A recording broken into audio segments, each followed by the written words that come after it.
Psalm 52. Why do you boast of evil, you mighty hero? Why do you boast all day long, you who are a disgrace in the eyes of God? You who practice deceit, your tongue plots destruction. It is like a sharpened razor. You love evil rather than good, falsehood rather than speaking the truth. You love every harmful word, you deceitful tongue. Surely God will bring you down to everlasting ruin. He will snatch you up and pluck you from your tent. He will uproot you from the land of the living. The righteous will see and fear. They will laugh at you, saying, here now is the man who did not make God his stronghold, but trusted in his great wealth and grew strong by destroying others. But I am like an olive tree, flourishing in the house of God.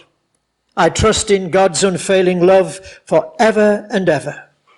For what you have done, I will always praise you in the presence of your faithful people. And I will hope in your name, for your name is good. We continuing in our looking at the Psalms again. Steve brought to us Psalm 51 last week, and this week it's Psalm 52. I suppose it is rather a sort of a mini-series. We'll be back in Revelation over the next few weeks, and then we'll be looking at Psalm 53, I think it's in the middle of June, and then back again into Revelation, and then once more, we'll be looking at Psalms 54 through to Psalm 57. I think it's the 4 weeks, 4 Sundays in August. So what we've got is this mini-series, as it were, on these various Psalms. Now, in terms of the events to which Psalms 51 and Psalm 52 refer, yes, we've looked at them here, and we're looking at the other Psalms in numerically chronological order, 51, 52, so on. But actually, in terms of the events which relate to these Psalms and cause them to be written, Psalm 52 actually precedes Psalm 51. Don't want you to get confused there. But what we've got, you see, in Psalm 52, the one we're looking at this morning, David, although having been anointed to be the next king of Israel, he is still waiting. He is fleeing for his life, and Saul is still on the throne. Whereas in 51, that Steve brought to us last week, Saul is long dead, and David is then king in his place. So although we're going through these series as 51, 52, so on, and 54 through to 57, they're a bit of a jumble as well, in terms of which follows which. They are all sort of situations and things that occurred in and through David's life. So I hope I haven't confused you too much on that. So, in 52, what do we make of it? In order to appreciate it fully and understand what it has to say to us, we need to consider those events, those situations that David found himself in, which caused him to write it. It's strange, really, when I sort of came to look at this. Quite some time ago, if you were here, cast your mind back, I actually stood here and we went through 1 Samuel 21, which we'll see relates to, and I related to Psalm 52. And now, effectively, we're doing it the other way around. We're looking at Psalm 52, but we're looking back at the events which are in 1 Samuel 21. And now I'm sure I'm totally confused after that. Hopefully you'll understand what I'm at.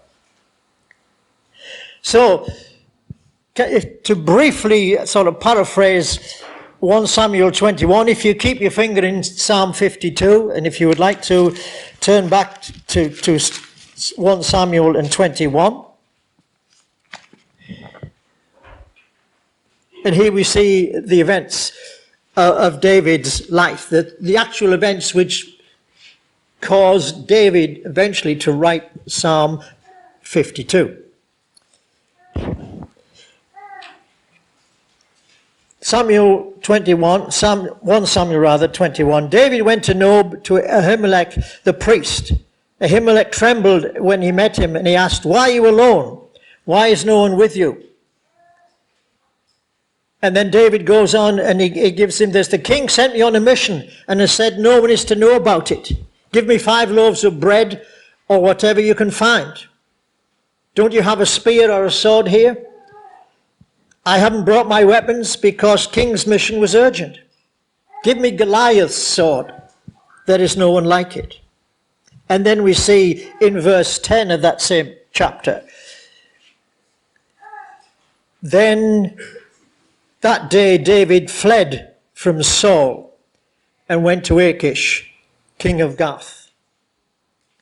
It is quite clear from that passage and from other passages that these are not the best times for David. Although he'd been anointed king, God had refused Saul because of his sin and rebellion, and David was anointed. Samuel had anointed David to be king, yet he was not actually in that position. And here we see it's a tragic, that verse there. That day David fled from Saul.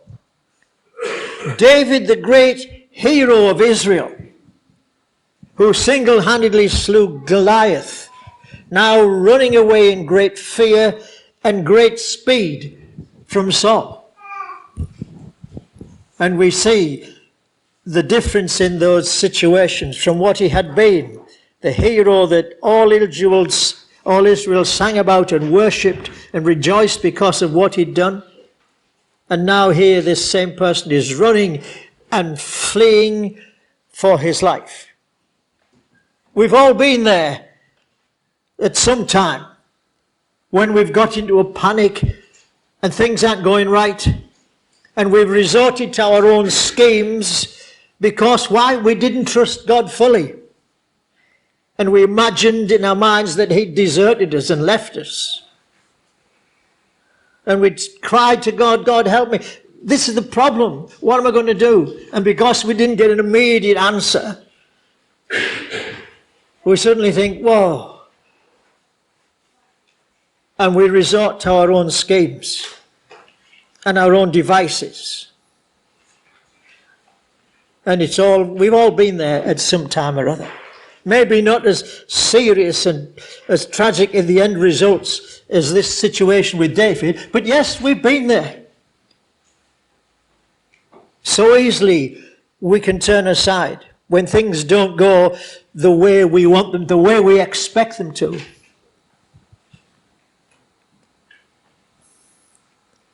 And if you go back to verse 7 of that 21st chapter. "Now one of Saul's servants was there that day, detained before the Lord.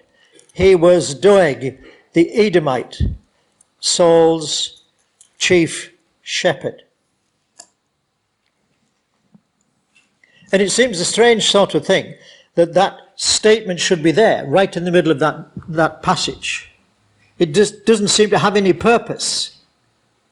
Doeg the Edomite, Saul's chief shepherd, was there. But you see, while David is making his escape, Doeg the Edomite returns to Saul and he reports to him all that he's heard, all that he'd seen David. And he tells him, "I've seen David at Nob, and Ahimelech had helped him to flee from the king." And we see further on, consequently, in chapter 22, Saul becomes enraged. He summons Elimelech, the priest, and his fellow priests, and puts them to death. He's beguiled by the words of Doeg. And then in verses 18 and 19 of 1 Samuel 22, we see the end result of that. So Doeg the Edomite turned and struck them down. That day he killed 85 men who wore the linen ephod, that is, Elimelech and his fellow priests. He also put to the sword Nob, the town of the priests, with its men and women, its children, its infants, and its cattle, donkeys, and sheep. And see, this is the sad and gruesome context to the writing of Psalm 52. The question is, what are we to make of the psalm in the light of these events? Well, first and foremost, we're to praise God that under the prompting of the Holy Spirit, David was moved to pen this psalm. David is not providing in this psalm a blow-by-blow synopsis of the events. We've only just gone back to look at them in 1 Samuel, so we understand why the Psalm 52 is there and what it relates to. It is a means rather of encouragement to those whose faith and hope has rested in a holy God and who will read this psalm down through the centuries to this present age and beyond. How great is our God, that he, if you're like me, you limit how far you can think ahead. Maybe sort of next, well, what's tomorrow? Work out what the day is and then you can sort of plan what's happening. Our God thinks centuries ahead. And the circumstances which have occurred here, God moves, the Holy Spirit moves David to write down his experiences and his encouragements. And we have them here on the written page for our encouragement, that we too hopefully may not make the same mistakes, that we might know what it is to go on walking in God's paths. Basically, it breaks down into 3 sections through verses 1 to 4, and then which is the mighty hero, or as the ESV puts it, the gloating evildoer. And then verses 5 to 7, which is God's justice. And then thirdly, the final verses 8 to 9, which are put under the heading of safe in God's keeping. So firstly, verses 1 to 4, as we see. Why do you boast of evil, you mighty hero? Why do you boast all day long, you who are a disgrace in God's eye, in the eyes of God? You who practice deceit. Your tongue plots destruction. It's like a sharpened razor. You love evil rather than good, falsehood rather than speaking the truth. You love every harmful word, you deceitful tongue. And you see, the mighty man or the mighty hero of verse 1 here in Psalm 52 is no other than Doeg the Edomite. And it's a rather cynical term that David uses as the title, from the fact that he butchered men and women who were peace-loving and who had no concept or means of defending themselves.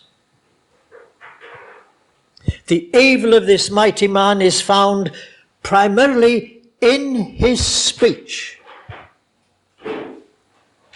You see, when he goes back to Saul and he tells him what has happened, if you look in 1 Samuel chapter 22 and verse 9, but Doeg the Edomite, who was standing with Saul's officials, said, I saw the son of Jesse coming to Ahimelech, son of Ahitub, at Nob. Ahimelech inquired of the Lord for him. He also gave him provisions and the sword of Goliath the Philistines. And you see, when he reports what he had seen and what he'd overheard to Saul, he does not actually lie directly. Rather, he does not give a full account. And telling a direct lie, it can be quite clear, but withholding some of the truth is just as bad and can have the same effect. You only get half the story, and so you don't really know what the true situation is. And what this man is doing, he's playing on Saul for his own ends. And Saul becomes enraged, and he commands Doeg to kill the priests. You see, actually, it was David who did the lying. We saw how David fled from Saul. He was afraid. But when he comes to Nob, to Elimelech, he gives him this story. Well, Saul sent me on a secret mission. When Ahimelech asks, well, where are your men? What's going on? He's completely taken in. David said, well, my men are outside. It's so sick, and we haven't brought any weapons with us. And Ahimelech is taken in. And Doeg goes back to Saul and said, this priest, he fed David. He gave him a weapon. It gives the impression that David is plotting against Saul, which is totally untrue. Look at the terms used about this man who boasts of evil, who plots destruction, whose tongue is razor sharp. You love every harmful word, you deceitful tongue. What a description. See, this is the way people who use their tongues to hurt others. They speak the truth, but only to the extent that it serves their purpose.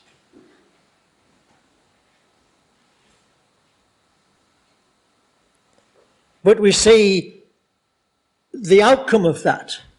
That is the description of this evil man, this Doeg, this liar, this deceiver, seeking to benefit himself.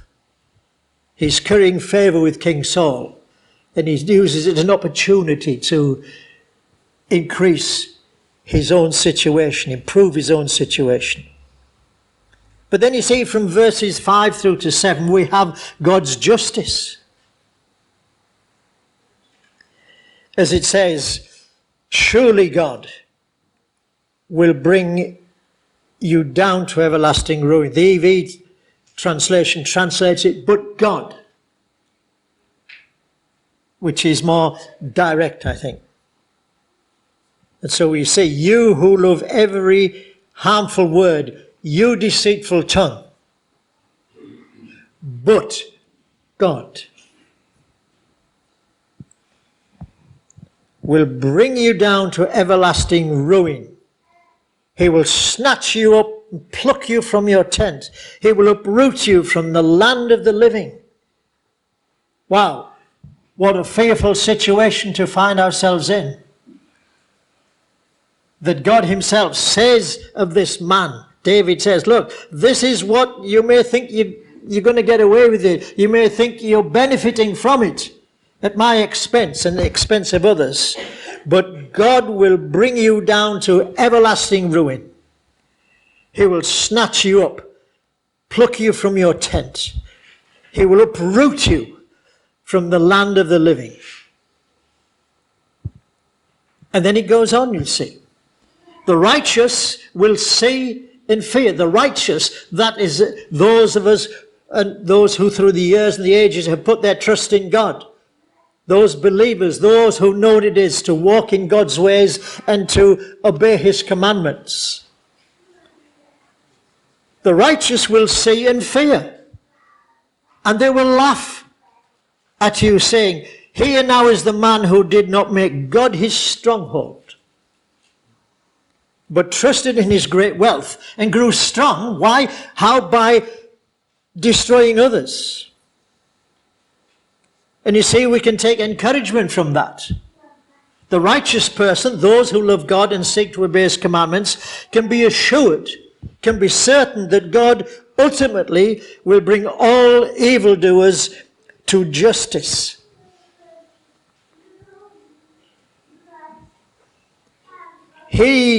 People like Doeg will be uprooted and removed forever. See, if you have a tree, if you cut down a tree and the roots are left in the ground, it will eventually, maybe over a period of time, a long time, but it will actually again grow again. We have a neighbour directly across the road, and he had this beautiful tree, and every year it is a massive blossom. And then, of course, the wind comes across and blows them all into our front garden. However, but he was it last year, he had it cut down right, but a small stump was left. He had it virtually cut level with the ground. But they didn't get rid of the roots. And now, the wall is about that high, and the trees, the branches are above it.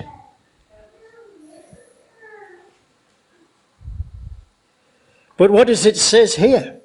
If you actually do dig down, if you cut a tree down and then you dig down and you take the roots out, it is completely gone. There's just a big hole and nothing there. It is removed completely, and it will never ever grow again. And look what it says here, what David says quite confidently. The righteous will see and fear, they will laugh at you, saying, here is the man who did not make God his stronghold, but trusted in his wealth and grew strong by destroying others. God will bring you down, he will snatch you up, he will pluck you from your tent, he will uproot you from the land of the living. The righteous person will laugh at him, and those like him, not mockingly, but rather they will laugh joyfully. Why? Because they have made God their stronghold and have an assurance that evildoers cannot harm them. Do we have that assurance this morning? Can we be certain in our hearts as individuals? No matter what our age, no matter what the colour of our skin, no matter what language we speak, it applies to every one of us. And that question comes, can we honestly say, as David was able to say here, that God will be with us, that God is our stronghold, and we have that assurance that no matter what we may face, evildoers, yes, they may bring hurt to us, we may suffer in a period of time, but ultimately they will not last, they will not remain. Indeed, to me, the quite clear understanding of the difference between believers and unbelievers, their ultimate end, is laid down for us in that first psalm. In Psalm number 1, blessed is the one who does not walk in the step with the wicked, or stand in the way of sinners, or sit in the company of mockers, but whose delight is in the law of the Lord. That person is like a tree planted by streams of water, which yield its fruit in season, whose leaf does not wither, whatever they do prospers. And then in the next verse, not so the wicked. Therefore the wicked will not stand in the judgment, nor sinners in the assembly of the righteous. And here indeed we see a working out of that. Psalm 37 and verse 35 tells, I've seen the wicked and ruthless man flourishing like a luxuriant native tree, but soon he passed away and was no more. Though I looked for him, he could not be found. And so we see this description of Doeg and an evil people like him. Those who have no time for God. Those whose minds are set on going their own way, of making their own prosperity, of making their own world. And then we come through to verses 8 and 9. Safe in God's keeping. But I am like an olive tree, flourishing in the house of God. What a tremendous difference we see there. On one hand, we have those who have no time for God, evildoers. God will pull you up, will pull you off to the ground, and you will be no more. And then David is able to say, but I am like an olive tree, flourishing in the house of God. I trust in God's unfailing love forever and ever. In contrast to the uprooted tree of verse 5, the righteous person, you see, is likened to an olive tree flourishing in the house of God. In verse 8. See, David compares himself to a green olive tree. And olive trees are renowned for their long lives and continual productivity. They can go on living for hundreds of years and still bearing valuable fruit. Indeed, an Alec Motyer, a distinguished preacher and author, you may not have heard of him, but he describes Psalm 52 as the tale of two trees because of the contrast between the two parties. And we can see it quite clearly, I hope. This metaphor which is applied to unbelievers and to believers also. The evildoer, the uprooted tree, the righteous person, the green and flourishing olive tree that will go on forever and ever and ever. Surely this psalm speaks loud and clear to our present day, does it not? There are still many dogs in the world, and always will be as long as the earth remains. We see and hear them on the news.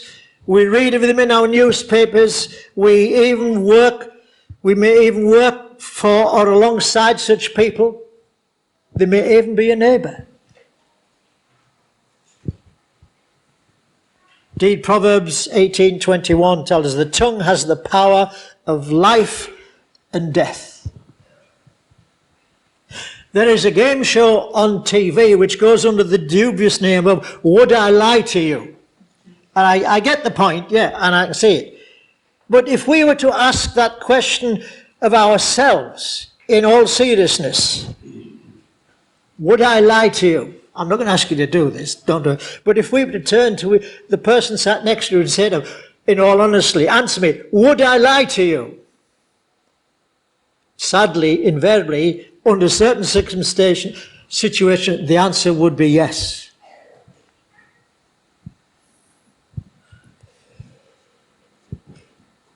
The Apostle James, writing to believers in the early church, has a lot to say about what comes from our lips. He effectively says that if we could perfectly control what we say, if we control our tongue, we would be perfect people. But we know that no one is perfect. And besides the other sins which beset us, no one can perfectly control their tongue. We may not cause death, as in the example we've got here, but we may cause major hurt to a fellow believer. We may even can end up splitting the church simply because of something we said. Again, James and elsewhere in the scriptures warns seriously against idle chatter and against gossip. Gossip at the first stage might be the truth. But as it is spread, it becomes a bigger and bigger and bigger distorted lie. And great harm can come to people. I can think of situations from years ago where godly people left a church. They didn't stop being Christians, no. But they left ministry and went into secular work. Why? Because of the lies that certain people told about them. Gossip and criticism, which was totally untrue. An example of a Doeg.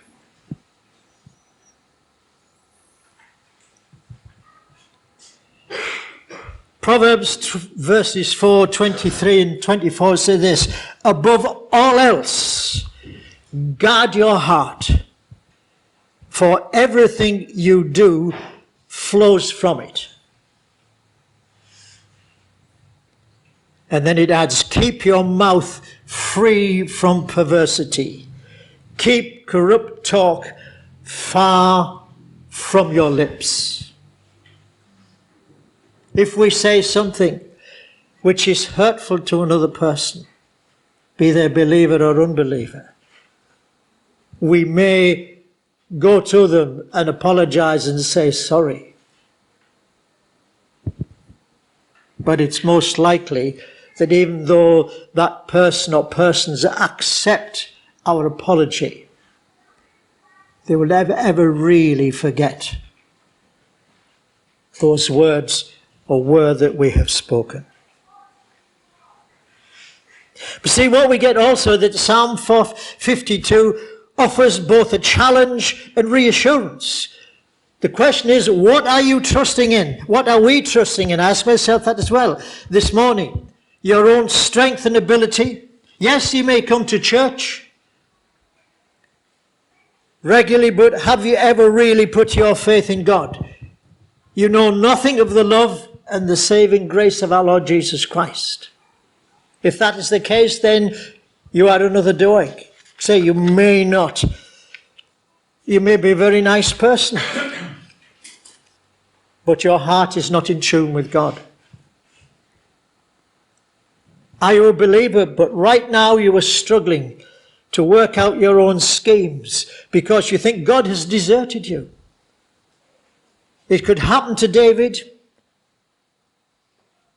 It can happen to us, certainly happen to us. Life is not easy. What are we trusting in right now? Your own strength and plans? Or can you echo with in Psalm 52 verse 8, for what you have done, for what you will continue to do, I will always praise you. David realized later on, when Doeg had killed all these people, when he'd taken the sword and killed the priests and their families and destroyed the town and wrought such horror at the command of Saul. We haven't time to look at it. If you read later on to yourself, you'll see that one of them happened to escape and went to David and told him what happened. And that must have hit David like a ton of bricks, because he openly admitted, that was my fault. He realized he'd told the lies to Elimelech, never thinking what the end consequences could be.